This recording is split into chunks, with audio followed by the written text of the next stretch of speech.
All right, I wanted to do another word problem dealing with systems of linear equations. So here's an example. Mary and John are both saving money for a bike that costs $650. Mary has $225 and is saving $50 a week. John has $100 and is saving $75 a week. And the question is, when will Mary and John have the same amount of money, and who will get a bike first? So this is actually very similar to the phone plan problem we did in class and to the amusement park problem that we did in class. And you'll notice, and we're going to have a similar setup. So what I'm going to start to do here is let's see what's happening. Let's kind of do a guess and check table to determine a pattern. So after 1 week, well, Mary started with $225. So that's how much she had. But now in addition to that, she has now saved $50. So she would have $275. I'm going to put a dollar sign up here so I don't have to put dollar signs on all my numbers in the chart.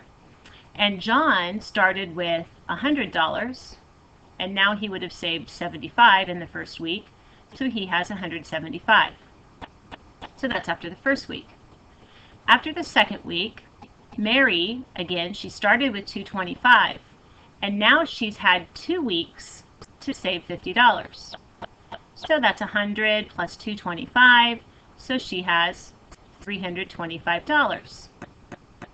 John, in the second week, he started with 100, and now he's had 2 weeks to save $75 each week. So 2 times 75 is 150, plus 100 is 250. Now you guys might be looking at that and saying, oh, I just wasn't going to do that. You might be looking at that and saying, well, why am I going back to the 100?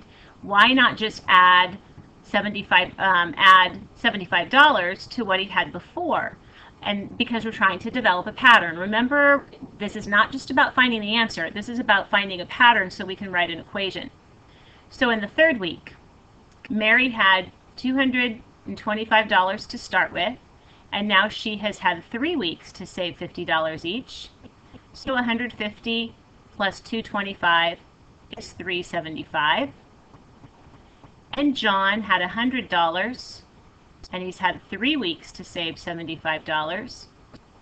And when you figure this out, we get $325. So you can kind of see that he's gaining on Mary. Now, instead of continuing with this pattern, I'm going to jump ahead and I'm going to say, well, what about X weeks? In X weeks, how much would Mary have? So we can take, now we're going to use the pattern, 225 plus, now notice we did 1 times 50, 2 times 50, 3 times 50, that was the number of weeks. So now I'm going to take X times 50, or I'm going to write 50X. And for John, we had 100 plus 75, 100 plus 2 times 75, 100 plus 3 times 75. So then I'm going to have 100 plus 75X. So if I wanted to say that Mary's amount, so if I'm going to let Y equal amount saved, and I'm going to let X represent number of weeks. Now I can write an equation for Mary, and for Mary it would be Y equals, and if you want to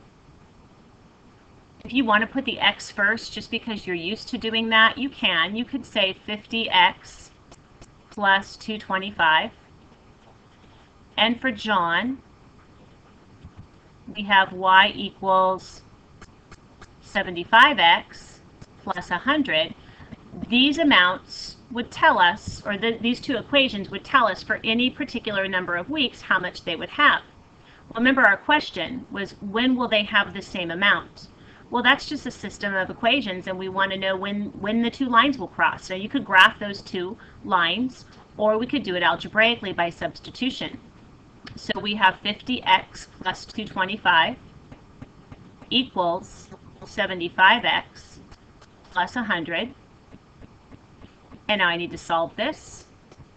So I'm going to subtract 50x from both sides.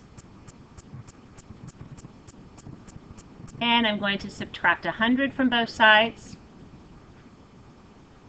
And I get 25x equal to 125.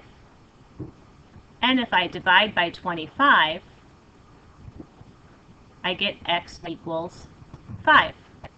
Now remember, this is a word problem, so I'm not just going to say x equals 5. What was the question? The question was, when will Mary and John have the same amount? So in 5 weeks, Mary and John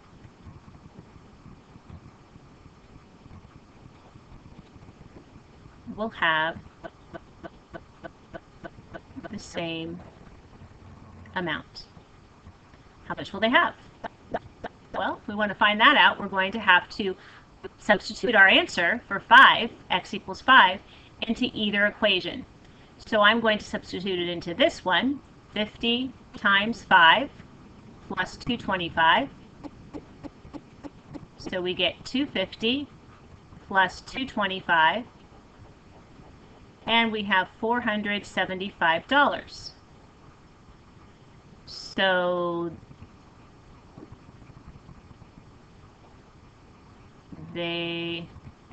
that's a really bad they.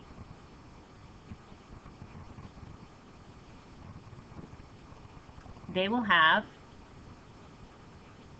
$475. Now notice neither one of them has enough for the bike yet. So in 5 weeks, they won't have enough for the bike. So the question is, who's going to get the bike first? Well, you should be able to tell even without graphing it, if you think about it. Remember how much John is saving. He's saving more per week.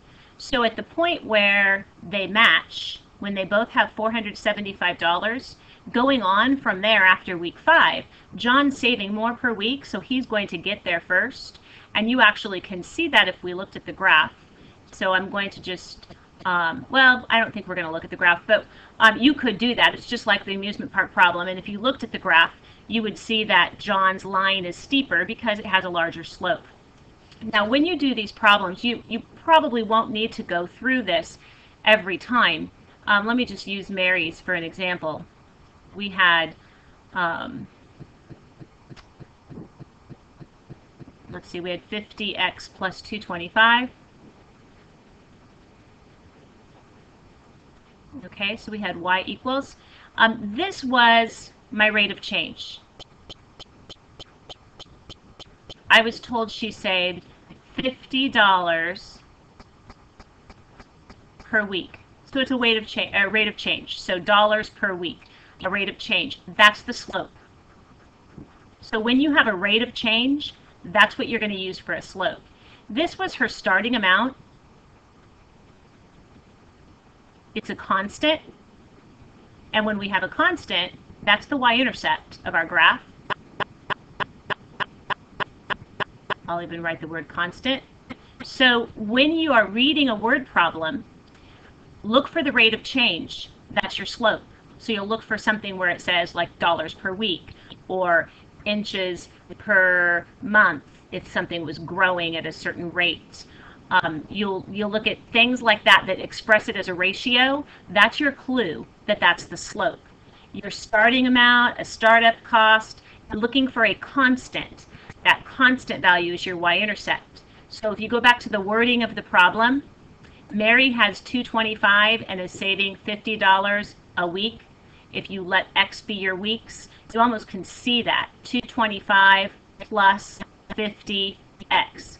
And that's how you can get your equations. And that's fine if you can get your equations without a guess and check. That's ideal. So that's how you do some of these problems that you'll be working on in class tomorrow.